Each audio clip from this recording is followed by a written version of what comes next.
Mesdames et messieurs, bonjour, en tout cas rebonjour pour notre première édition du Café littéraire. C'est une émission qui a vocation à recevoir des invités et à parler de thématiques, je dirais, sociales profondes et qui influent sur notre vie au quotidien. Aujourd'hui, j'ai l'immense plaisir de recevoir une personnalité avec laquelle nous allons discuter du journalisme, mais on va bien évidemment élargir le spectre au niveau de la vie sociale au sein des institutions, la communication, le journalisme à travers les événements qui se déroulent aussi en Algérie et qui ont une influence sur notre vie quotidienne ici en France. J'ai donc l'immense plaisir de recevoir M. Abbassam Mohamed, qui est un long parcours, j'en dirais que 3 pour l'instant, qui a été directeur et fondateur de l'Institut des sciences de l'information et de la communication, ISIC, Université d'Alger, qui a été aussi directeur et fondateur du premier institut privé de sondage indépendant africain. Il a d'ailleurs travaillé pas mal de temps avec TNS Sofres en tout cas aujourd'hui, qui œuvre dans tout ce qui est sondage, etc. On va pouvoir en parler. Et il a été aussi directeur fondateur de la première revue algérienne de communication, Les Cahiers de la communication. Donc agence de presse, AFP à Paris en 1967, ma date de naissance, et à l'APS en 1975, qui est l'agence de presse algérienne. Monsieur Abbassam Mohamed, merci beaucoup d'être venu. Merci, c'est moi qui vous remercie de l'invitation. Alors, comment commencer tout ce parcours? Dites-moi par quoi je dois commencer. Par ce que vous voulez, et peut-être par l'actualité, parce que ce que les gens vivent, ce que les gens attendent de nous, de ce qu'on peut leur dire, qui les concerne immédiatement et directement. Bien sûr. Alors justement, par rapport à ce qui se déroule en Algérie, la thématique de l'émission, c'est le journalisme. Est-ce qu'il peut tout dire? Est-ce qu'il est libre? Quelles sont les limites qu'il peut se donner ou qu'il doit se donner au regard d'événements politiques et sociaux? Et en l'occurrence, vis-à-vis de ce qui se passe en Algérie, quel regard avez-vous du journaliste algérien, en le photographiant sociologiquement, par rapport à ce qui se passe en Algérie? Oui, alors le journalisme s'exprime, se voit, se perçoit par 3 supports différents, 3 grands supports globalement. C'est les médias nationaux, quel que soit le support, quelle que soit la forme, quel que soit le lieu géographique. Il y a donc les médias nationaux, au sein desquels on peut distinguer la presse privée au sens large, et la presse publique, s'il en est. En termes terminologiques, il est important de nuancer entre public, étatique et gouvernemental. C'est 3 notions complètement différentes et en lesquelles j'observe des confusions, des fusions et des confusions entretenues parfois. La presse gouvernementale n'est pas une presse publique, elle n'est pas faite pour le public et par le public et dans l'intérêt du public. C'est une presse partisane, orientée dans l'intérêt du gouvernement du moment. Et ça crée des problèmes, ça crée des dégâts, et ça a des conséquences négatives terribles. Il y a la presse étatique. La presse étatique existe un peu partout. Il se trouve que parfois la presse étatique, semi-publique ou publique, du genre presse NHK du Japon, du genre de la presse publique et étatique française, ou allemande, ou suédoise, nordique. C'est une presse qui est perfectible, mais qui est la moins mauvaise, qui est un peu, n'est-ce pas, c'est le meilleur modèle actuellement. Et il y a la presse vraiment dite publique. On peut trouver des presses à statut privé qui jouent ou qui couvrent une mission de service public. Ça existe, ça peut exister, mais c'est rare. Ça, c'est donc le premier support, la presse, on va dire, nationale, non pas au sens statut, mais au sens disponibilité au niveau du pays. Qu'elle soit locale, régionale ou nationale, c'est une presse qu'on peut trouver en Algérie. Celle-ci, globalement, est dévoyée. Il y a la presse étrangère accessible en Algérie, au nombre desquelles il y a la presse électronique, la presse numérique, la presse écrite, la presse audiovisuelle, audio et télévisuelle, ou les deux en même temps. Cette presse également, la presse européenne, reçue en Algérie ne travaille pas et n'est pas faite pour les Algériens. Parfois, quand il s'agit de traitement de l'information, elle est orientée dans le sens de l'intérêt du pays ou de l'organe qui émet, qui diffuse. Ça sert leurs intérêts.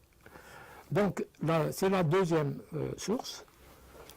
Et maintenant, il y a des supports transnationaux ou nationaux que sont des télévisions, des radios, des sites électroniques, des sites numériques, des sites privés, animés par des intérêts privés et à des fins non moins privées, qui travaillent aussi fondamentalement dans leurs intérêts et pour leurs intérêts. Et nous avons tous les jours, ce qui fait globalement ceci dans cela, la presse accessible et disponible en Algérie, qu'elle vienne de l'étranger ou localement, est une presse globalement qui travaille souvent contre les intérêts du pays et des publics. Il peut y avoir des situations d'exception. Facebook a beaucoup contribué, a beaucoup joué le rôle de médium émancipateur qui donne l'occasion, qui donne des expressions qu'on n'aurait pas eues s'il n'y avait pas ce support des réseaux sociaux qui s'expriment d'une manière ou d'une autre, y compris par des supports télévisuels actuels qui foisonnent, qui pullulent. Il y en a beaucoup, et dans tous les goûts et dans toutes les formes. Alors, M. Abassa, vous avez utilisé 3 mots. Alors, j'ai besoin que vous m'éclairiez. Vous avez parlé de presse publique, gouvernementale et étatique. D'accord. Quelle distinction faites-vous, ou quelle corrélation faites-vous? Parce que, à entendre, on pourrait penser que c'est la même chose, mais vous utilisez ces termes dans des directions différentes. Est-ce qu'il y a une corrélation, ou en tout cas, est-ce que ce sont des synonymes ou pas? Non, non, non. Ce sont 3 réalités différentes. Je prends par exemple un hôpital. Il assure des missions de service social, quel que soit son statut. Il y a le statut privé, il y a des hôpitaux privés en Algérie ou en France. Et qui ont une mission de service public. Et qui ont des obligations et un contrôle, enfin, je veux dire, des obligations de service public. Ils sont obligés d'assurer, tout en faisant du business, du commerce, ils assurent une mission de service public. Donc il y a l'hôpital, il y a l'école. L'école assure une mission de service public. Elle est publique, elle est étatique, de statut. C'est une institution étatique. C'est une institution qui assure des missions de service public. Elle rend service, elle remplit une mission sociale, culturelle, d'instruction et d'animation culturelle. Donc ce sont la télévision, la radio, ce sont des propriétés, des institutions de l'État algérien qui assurent, qui devraient assurer une mission de service public. Elles, théoriquement, pour l'essentiel, elles ont des cahiers de charges, des obligations, ces supports médias étatiques, de couvrir une mission de service public, mais qu'elles ne couvrent pas. Elles couvrent une mission politique, partisane, éphémère, discutable et révocable. C'est-à-dire un gouvernement par définition est un gouvernement dont la durée de vie est limitée, qui utilise les moyens. Peut-être chez nous. Oui, c'est le cas de chez nous.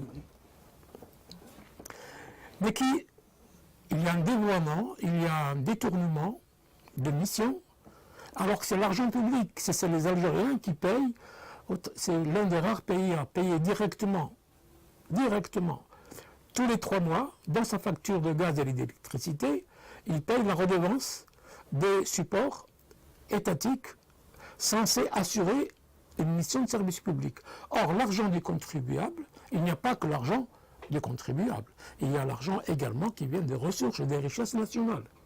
La télévision, les radios sont subventionnés par l'argent public, par le trésor public. C'est un argent qu'on enlève à l'école, qu'on enlève à l'hôpital, qu'on prend de la cagnotte nationale. Donc, Et également des recettes publicitaires. Il y a des recettes publicitaires, mais indirectement, c'est des impôts indirects que le contribuable paye. Pourquoi le contribuable paye? La publicité n'est pas une ressource génératrice de richesse par elle-même. C'est le produit qu'on consomme, le fromage, le lait ou tout ce pour lequel on fait de la publicité, c'est le consommateur qui paye, la publicité y compris. Donc c'est une forme de soutien de la richesse publique, de la richesse commune, au rendu, on défend un ministre, on défend une image d'un ministre, ou de son programme, ou d'un président. Est-ce qu'on a un jour critiqué la télévision algérienne? A-t-elle critiqué des choses horribles, comme par exemple présenter un poster d'un président qui est invalide, qui est malade, qui est quasiment éteint, et on dit non, mais c'est bien de présenter une image d'une photo par la télévision, et des ministres se baladent dans les rues d'Alger pour dire je soutiens cette image, je soutiens ce portrait. Ça c'est honteux, on n'a jamais vu nulle part. Est-ce qu'on a créé la télévision pour créer ce cinéma, ce cirque? Est-ce qu'on a créé la radio pour créer ce cinéma et ce cirque? C'est la honte, Est-ce que c'était le cas durant les années 70-80, oui, lorsque vous avez créé cet institut? Est-ce que vous voyez, vous, une évolution oui. dans un sens comme dans un autre? Moi, j'ai eu la chance d'être élève, d'être enseignant, d'être directeur, d'être chef de département. J'ai fait tous les stades d'apprentissage. Et j'ai été, on va dire, miraculeusement formé pour exercer un peu correctement, un peu proprement mon métier de journaliste, que j'ai pratiqué en France, chez moi en Algérie, dans toutes les formes, dans tous les supports possibles. Je voulais apprendre, je voulais avancer, je voulais savoir comment pratique-t-on ce métier. J'ai fait la radio, j'ai fait la télé, j'ai fait la presse écrite, agencière, locale, régionale et nationale. Donc ça m'a permis d'apprendre, de prendre des coups, parfois d'en donner, de me défendre, etc. Et au niveau de la pédagogie de transmission de mon petit savoir, j'ai fait en sorte que le journaliste algérien qui passe par l'institution pédagogique universitaire que je dirigeais devienne un vrai journaliste, un vrai professionnel qui peut se comparer aux Français, aux Suédois, aux Grecs, à n'importe quel professionnel. Alhamdoulilah, à ce niveau-là, je ne m'en plains pas. Tous les jeunes que j'ai formés ont eu une carrière internationale à ce jour. Tous. Sauf ceux qui ont des obligations familiales, locales, qui ne pouvaient pas bouger. Mais tous ce sont, actuellement, ils sont dirigeants, ils sont cadres supérieurs, ils sont directeurs, ils font les chaînes arabes, les chaînes anglophones, francophones. Ça fait plaisir que des Algériens sortent de cette école à ce niveau-là. J'en suis honoré, j'en suis flatté. Donc, j'ai prouvé qu'on pouvait former des journalistes de haut niveau, normaux, quoi. Mais chez eux, ces gens-là ne peuvent pas travailler. Ils sont obligés de se vendre, de mentir, de se dévoyer, de se compromettre, dire que le président a fait, le président est beau, le président a reçu, le président pense, etc. Le ministre, c'est pareil, tout le monde. C'est une forme de prostitution de la fonction de journaliste. Je ne peux pas prononcer le dévoiement de cette profession noble qu'est la profession de journaliste. Bon, il y a des tentatives en Algérie, au niveau de certaines radios, il y a des petits raids, des petites tentatives d'exprimer un discours. Il y a la liberté d'expression, mais il y a l'expression de la liberté. On peut exprimer des pans de liberté, de revendication, dans l'intérêt de son peuple, qui est dominé, écrasé, depuis, maintenant, je peux dire 60 ans, depuis 58, un clan, selon des formes changeantes, selon des formes qui n'évoluent pas dans leur fond. Formellement, ça change, mais le discours est le même. C'est un pouvoir autoritaire, despotique, arbitraire, qui impose son point de vue, sa gestion, et aucun autre n'est admis. Donc, d'où l'histoire du journalisme algérien qui se mélange et qui se mêle à l'histoire politique et idéologique de ce pays, et culturelle aussi. Est-ce que vous portez le même regard, parce que vous avez beaucoup accentué sur la presse, en tout cas les médias publics ou gouvernementaux ou étatiques. Est-ce que vous portez le même regard sur les médias privés? Est-ce que vous les évaluez différemment ou pas? Les médias privés, quel que soit leur statut, quelle que soit leur nationalité, ont le même comportement. Il n'existe pas de médias privés isolés. Tous ont plus qu'un fil à la patte. Tous dépendent de gros intérêts politiques, économiques et même militaro-industriels. Par exemple, je prends l'exemple français.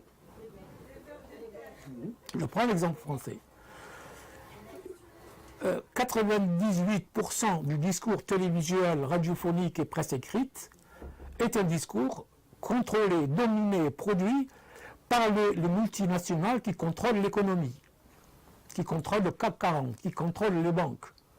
Aucun journal, aucune télé, aucune radio n'échappe. Il y a des petits îlots, des petites choses, mais il y a une synchronisation, une coordination et une globalisation entre ceux qui possèdent le capital, le moyen de produire, le moyen de dominer et les médias. Il n'y a pas de conflit. Donc, ils produisent une façade, une croûte, pour dire l'objectivité, on est neutre, c'est pas possible.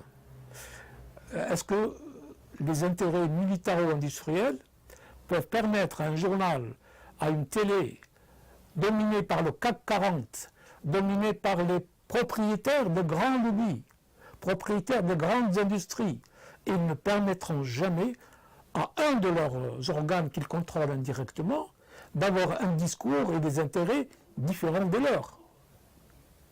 C'est impossible. Mais ils entretiennent l'illusion qu'ils défendent en Syrie, par exemple, c'est ce méchant Bachar al-Assad qui tue son peuple, qui assassine. Et ils savent très bien, les journalistes français ou européens ne sont pas bêtes, ils sont intelligents, ils sont brillants. Ils connaissent la vérité. On ne peut pas leur faire l'injure et l'insulte d'être des ignorants. Ils savent exactement quels sont les enjeux réels en Syrie, quels sont les enjeux réels en Irak. Le mensonge, on le découvre qu'après. Le mensonge sur l'Irak, les armes de destruction massive, tout le monde sait maintenant que c'est faux.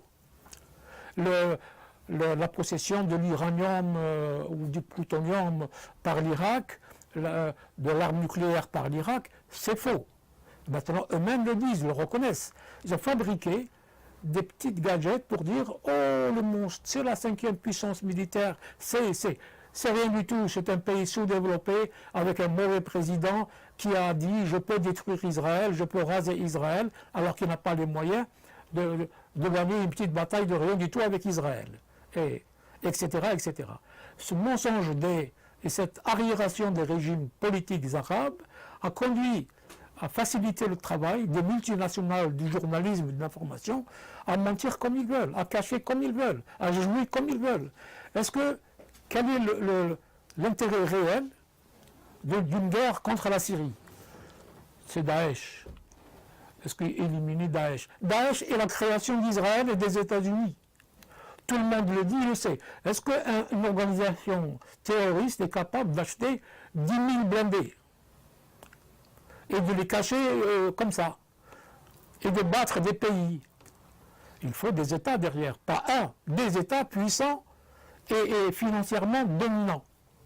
C'est les États-Unis, c'est Israël, c'est la France qui reconnaît aussi avoir aidé la rébellion, parce que pour la France, il y a des bons terroristes et des mauvais terroristes. Il y a des bons égorgeurs et des mauvais égorgeurs. Ben non, un égorgeur, c'est un égorgeur. Un terroriste, c'est un terroriste. Qui a financé, armé et soutenu politiquement Al-Nusra? Monsieur Hollande l'a reconnu publiquement. Monsieur Hollande le reconnaît. Monsieur Macron le reconnaît timidement, mais il le reconnaît. Tous les journalistes, tous les journaux, toutes les télés le savent. Les intérêts, c'est le gazoduc qatari qui doit passer par la Syrie. La Syrie a dit non.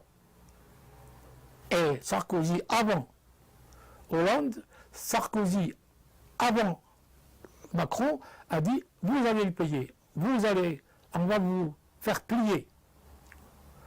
Et ils ont fait plier l'Irak, ils ont détruit, rasé l'Irak, 3 millions de morts.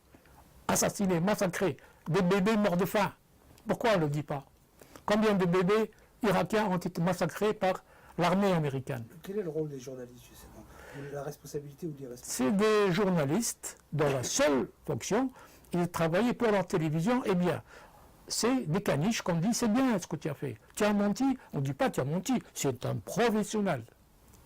Mais il ne dira jamais, c'est les intérêts qataris pour lesquels on se bat, c'est les intérêts gaziers, c'est les intérêts pétroliers, c'est les intérêts bancaires. Kadhafi voulait créer en Libye une monnaie africaine parce que la France pille. Actuellement, à ce jour, elle pille l'Afrique. Kadhafi voulait créer une monnaie. Kadhafi n'est pas un exemple ni un modèle de bon président. C'est un petit dictarion, un petit dictateur stagiaire qui apprend à dominer son peuple, à nier la démocratie, à être un mauvais dictateur, s'il en est. Il n'y a pas de bon et de mauvais dictateurs. Tous les dictateurs sont mauvais. Alors, les journalistes, le peuple, Kadhafi, il massacre son peuple, il bombarde son peuple, nous allons sauver. Ça ne sauve pas, c'est faux. Les Français maintenant reconnaissent. La Grande-Bretagne reconnaît que Kadhafi a été assassiné dans le nom. Qui l'a ordonné son assassinat? C'est M. Sarkozy. Et on l'écrit et on le dit. On ne le dit pas globalement en France. Il y a quelques médias. Mediapart l'écrit, le dit. C'est un support courageux. C'est un support propre. C'est des journalistes, tous viennent, la plupart, d'un journal dans lequel ils travaillaient, d'un journal monteur, c'est Le Monde. Le Monde est la propriété de qui maintenant? C'est le CAC 40, c'est le capital qui contrôle Le Monde, qui était un grand journal, qui, parfois, il lui arrivait de défendre, de prendre fait et cause pour les peuples. Mais ça, c'est Bekele, il y a longtemps. Et en Algérie, est-ce qu'on a des journaux comme Mediapart? Alors... Ou les médias? Maintenant, non. On en est très loin. En Algérie, il y a aussi deux types de supports. Je ne parle pas des petits journaux, des petites télés comme ça. Je parle de grands supports médiatiques auxquels les Algériens ont accès, qui arrosent les Algériens. La presse publique, globalement, elle est dévoyée. Enfin, dite publique, elle n'est pas publique, elle est étatique. Et elle est gouvernementale. On a précisé tout à l'heure les nuances qu'il y a entre l'une et l'autre. Il reste la presse privée. La presse privée en Algérie comme en France, elle suit les intérêts économiques desquels elle dépend. D'ailleurs, tout à l'heure, vous avez évoqué la question de la publicité. On va pouvoir en reparler sur l'enjeu de la manne publicitaire comme étant parfois une arme pour ou contre les médias privés. Alors, la publicité, il faut dire deux mots rapidement. C'est un peu le nerf de la guerre. Sans publicité, c'est l'argent, c'est le financement. Le gros de la publicité publique, c'est-à-dire qui vient d'entreprises publiques, est donné par l'ANEP.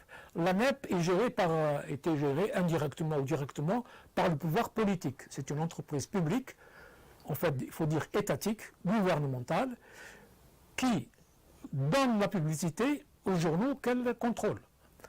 Tu t'inclines, tu te couches, tu as de la publicité. Tu dis Bouteflika est beau et c'est le plus beau et c'est le seul, tu as de la publicité.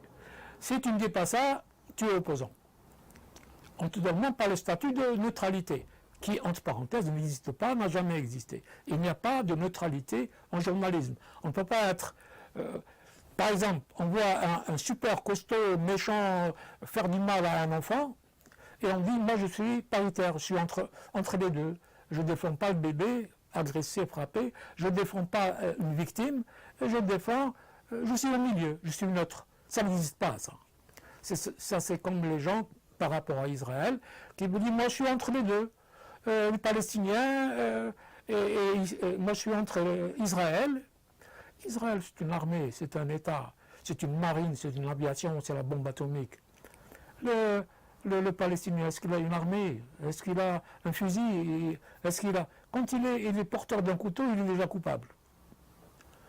Le citoyen israélien est autorisé à porter une arme de guerre dans la rue, chez lui, où il veut, en plus de la marine, en plus de l'aviation, et en plus que cette victime palestinienne, elle est encerclée, ils sont enchaînés.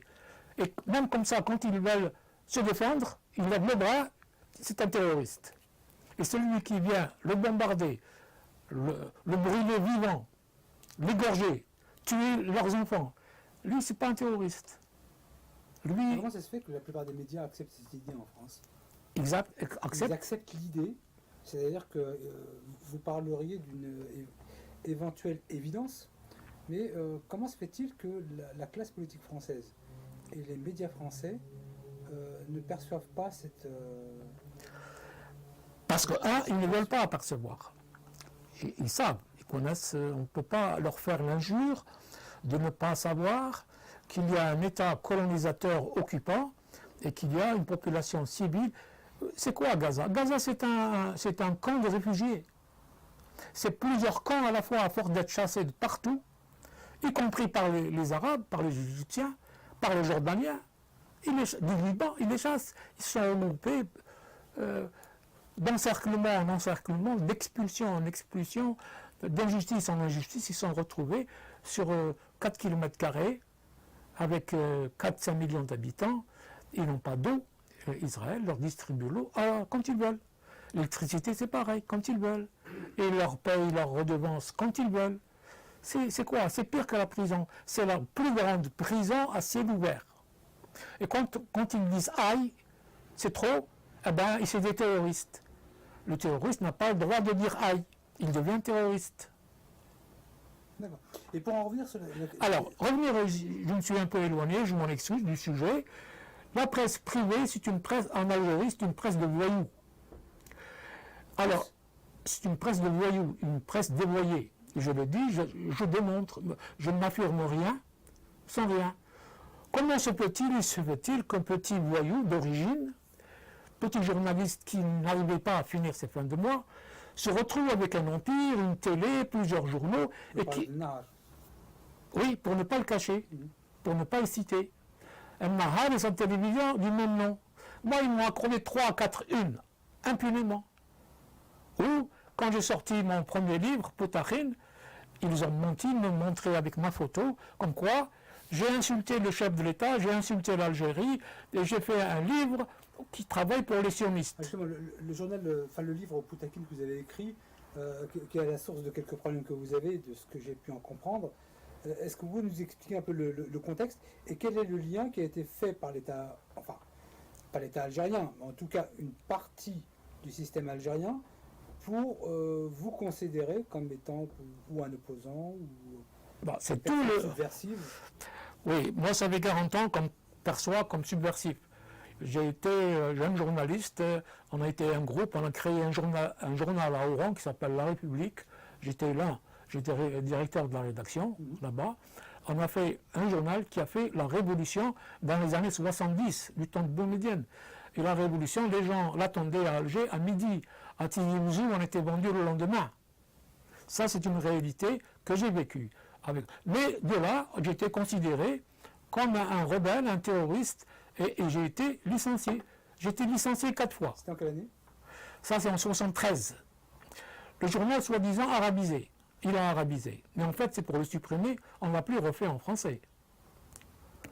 On l'a fait arabiser par des francophones qui ne connaissent pas un traître mot d'arabe. Ça, c'est M. Tal Ahmed, qui m'a traduit en commission de discipline pour insubordination.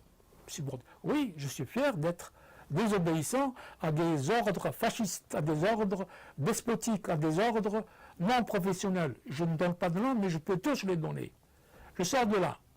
Après, j'ai continué, j'ai bossé, j'ai fait du journalisme comme je l'entendais, comme je le voyais. Je l'ai fait en France, difficilement, mais je l'ai fait. Je l'ai fait en Algérie, difficilement, mais je l'ai fait. Donc j'ai compris à observer, parce que j'avais déjà une formation de sondeur, de sondagiste, et je me suis mis donc à enseigner ce que je savais comme métier de sondeur, à enseigner mon métier de journaliste, et à organiser la formation en tant que directeur d'une institution publique.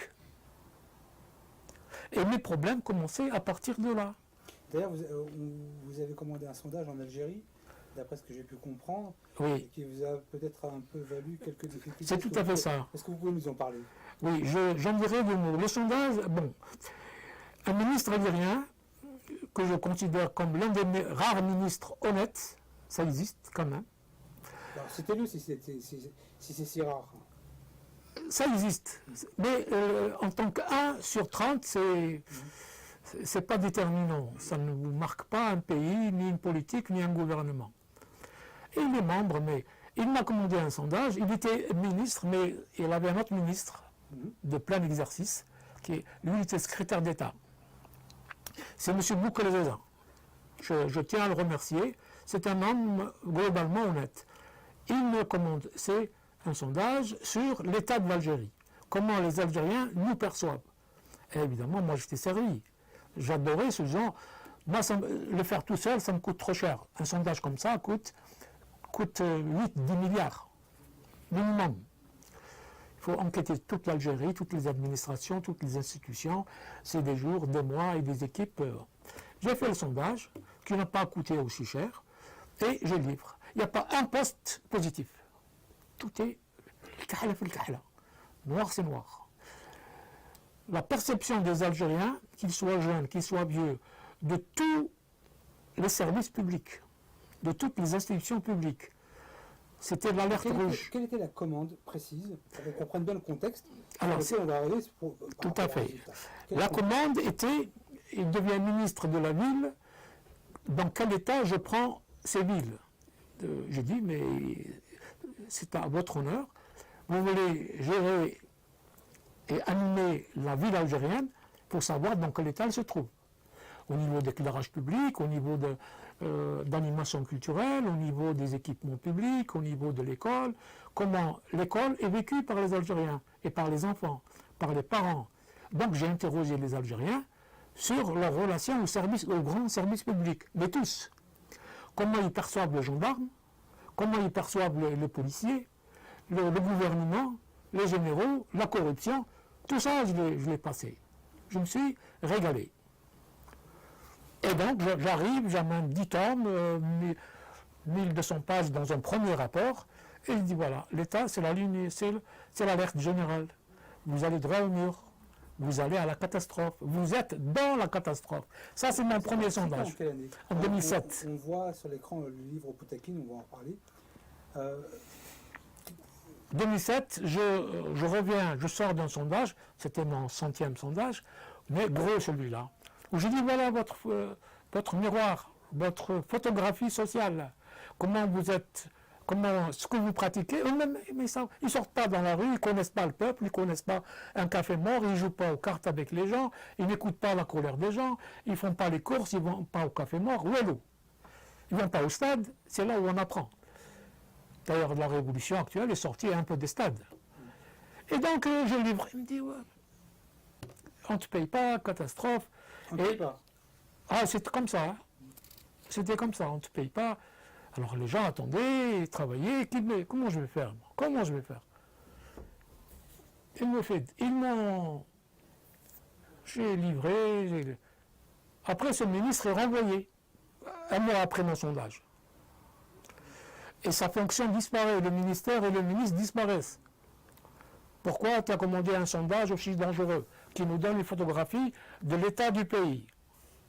Il veut le cacher, il m'appelle. Il me dit, on t'ajoute le double de ton budget, et tu modifies, tu enlèves des zéros, tu dis qu'il n'y a pas 1 million de prostituées en Algérie, tu enlèves 2 euros, et tu enlèves ça, et tu enlèves ça.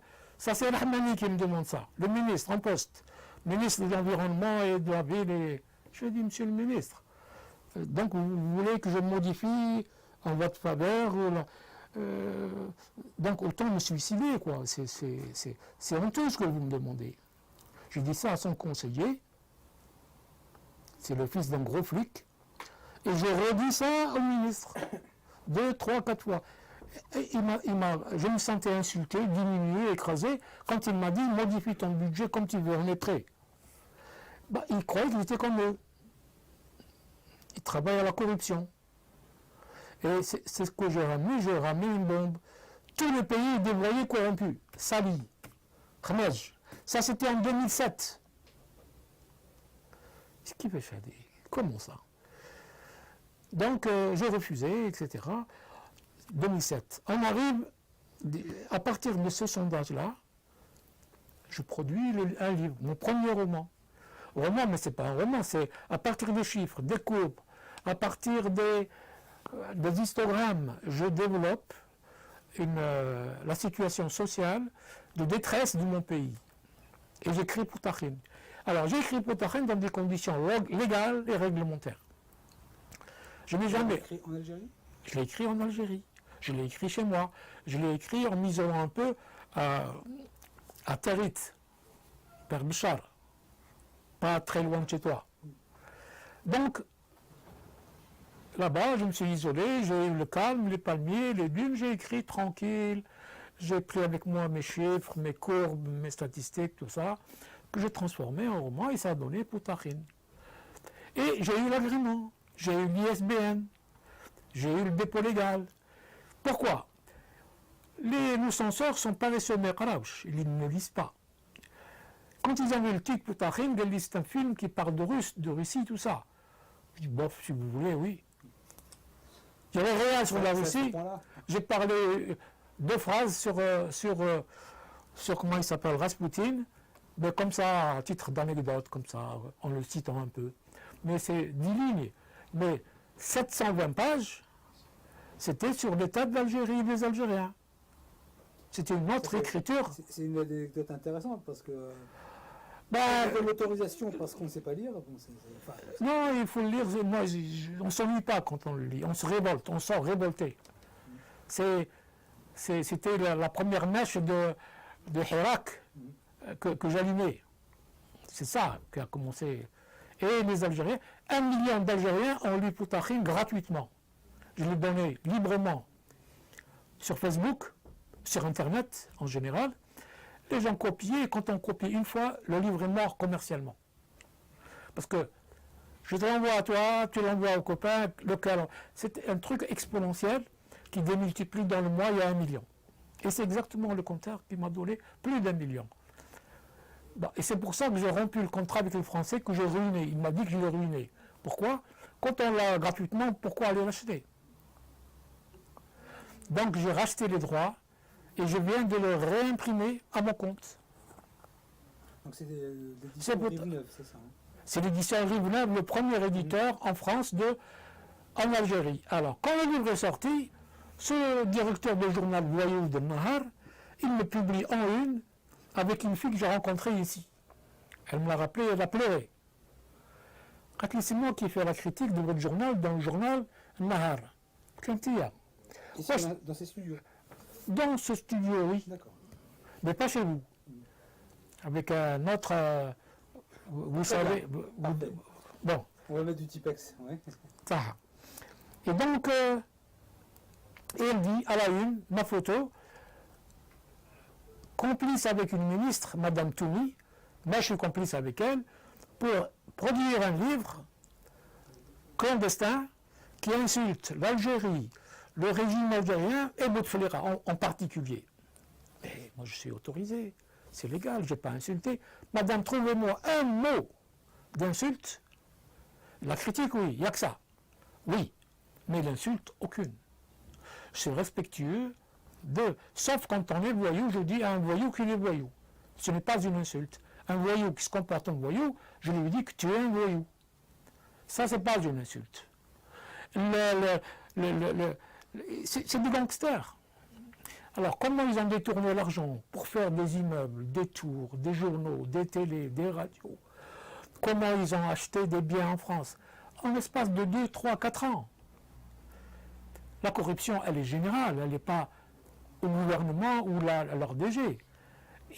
Tout ce qu'ils touchent est corrompu. Le journal est acheté, la télé est achetée, la radio est achetée, tout est acheté, tout est sali. Donc, la gendarmerie, la police encerclent ma maison. Ce soir-là, je n'étais pas chez moi. Dès le on revient. Et les commissariats avaient reçu l'ordre, ils ne faisaient que ça. Encercler les librairies qui ont reçu Poutachin, parce qu'il était autorisé à la vente, le plus légalement, parce qu'un libraire ne peut pas vendre si je n'ai pas l'ISBN. Il est imprimé sur le livre et il a le dépôt légal, imprimé également. Et une imprimerie qui me l'a imprimé, elle a besoin des autorisations légales. C'est comme ça que j'ai travaillé. Ils ont fait le tour, ils ont encerclé toutes les librairies d'Alger pour demander le livre. Le livre, j'en ai mis 200 ou 300, ont été arrachés dans la journée même.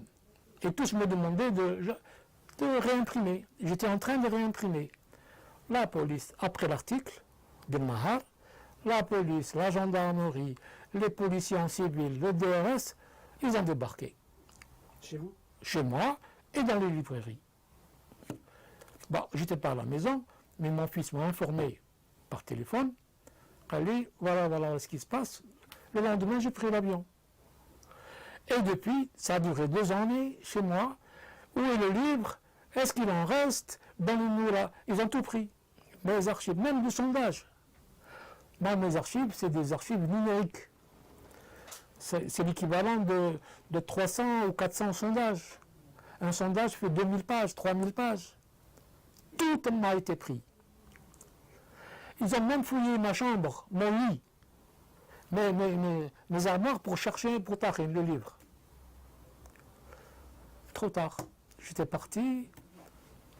C'est un policier qui m'a embarqué, un ami, un officier supérieur de la police algérienne, qui m'a aidé à embarquer, il ne m'a rien demandé. Moi, je pensais qu'ils avaient mis un ISTN, interdiction de sortie du territoire national. Ça n'a pas été le cas. Ce n'est qu'un arrivant en France. Heureusement que j'avais mes bureaux, heureusement que j'avais mon appartement, parce que j'ai beaucoup travaillé en France, en Europe. Et donc, j'avais un pied à terre. J'ai repris Potachine, je l'ai un peu allégé, mais sans rien changer dans le fond. Je l'ai réédité et j'ai écrit 6 autres livres. Et pour ça, je remercie M. Bouteflika de m'avoir chassé d'Algérie. Sinon, j'aurais fini mort ou en prison. Je suis dans le bénéfice.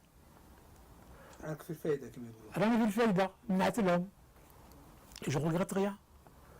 Un seul jour de Hirak m'a redonné vie. Ce que je disais, ce que j'ai écrit, y compris dans les 6 livres, a alimenté cette colère. C'est ma petite contribution. Je n'ai pas plus de mérite que les 20 millions ou 30 millions d'Algériens qui crient, mais qui n'écrivent pas leur colère. Moi, j'ai crié et j'ai écrit ma colère. Et je continue à le faire. Dans les télés, dans les radios. Alors, actuellement, je reçois quelques critiques, quelques insultes parfois. C'est les bébés de la SABA qui m'insultent indirectement, me reprochant de soutenir M. Gaïd Salah. Je n'ai jamais, d'une manière ou d'une autre, soutenu M. Gaïd Salah. Jamais. Depuis 1958, que le régime militaire existe, que la dictature militaire existe, selon des formes variées, je combats ce pouvoir militaire qui est à ce jour dominant et exclusif en Algérie. Mais comme M. Gaïd Salah arrête la racaille, la vermine qui a fait du mal à mon pays, à notre pays, quand il les arrête, j'applaudis. Quand il met en prison tous ceux qui ont volé des milliers de milliards, au détriment de l'hôpital, au détriment de l'école, ils ont ruiné ce pays, ils ont sali ce pays, en volant des montagnes. Ça j'approuve, j'applaudis, je dis c'est bien M. Gaïd Salah, continue. Maintenant, quand ça le concerne lui, si ça doit le concerner à lui, ne commence pas par les autres et tu t'oublies toi-même. Si tant est, tu es concerné. Si tu es concerné, tu t'appliques la même rigueur, la même discipline et la même perception des gens que tu protèges, que tu protégerais. Ça, c'est ma position. À ce jour, j'écris, je produis contre le pouvoir militaire. Je ne veux pas chez moi, aujourd'hui, demain et après-demain, un pouvoir militaire qui s'installe chez moi. Je ne veux pas, je le combattrai. Par l'écrit, par la parole, par la marche, par les meetings, je le combattrai. Alors, Pendant 40 ans, j'ai écrit comme ça. 40 ans. Les gens sont comptables. Je dis, c'est bien que vous arrêtiez la vermine, monsieur Gaïd Salah. Mais ils ne te lisent pas. Sur les centaines d'articles, quand tu dis, monsieur Gaïd Salah, je ne suis pas d'accord que vous traitiez les manifestants de traîtres. Je ne suis pas d'accord quand les gens demandent une hukuma, ou nidam, madani, monsieur askari. Je suis avec eux, je crierai comme eux, je marcherai comme eux, je les soutiens parce que c'est mon combat, avant d'être le leur, bien avant. Et quand je vois des jeunes, des femmes, des vieux, reprendre mes slogans anti-pouvoir militaire, oui, oui, avec les trois mains. Ma trois mains, elle est invisible, ma troisième main. Donc il faut le laisser faire. Et qu'est-ce qu'on doit faire après? Laisser faire dans le sens Alors, de vos propos, c'est-à-dire d'arrêter tous ceux qui ont volé et violé l'Algérie. voilà. Tant qu'il arrête, je dis continue. Parce qu'il y a beaucoup, les écuries de Gias sont épais, sont épaisses. Les couches sont épaisses. Il faut qu'il continue, il faut qu'il va. Mais s'il doit arriver à sa personne, à sa famille, à ses amis, il doit aussi le faire. Il doit aussi le faire. Si le pouvoir militaire, il doit commencer, la crédibilité commence à l'exemplarité.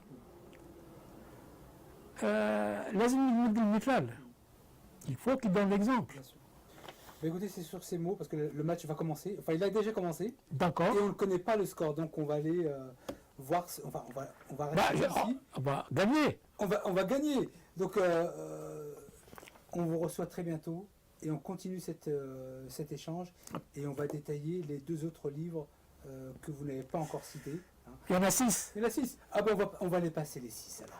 Ouais. Monsieur Abbas, merci beaucoup. Ok, merci beaucoup. Et bon. on reste ensemble hein, et on regarde le match en espérant que l'Algérie gagne. Et là, pour le coup, c'est les civils, c'est pas les militaires. Ok. Merci beaucoup et à très bientôt, Inch'Allah. Inch'Allah. Ou elf shukr ala qaboul istilafa. Merci. Merci beaucoup. C'est moi. Merci.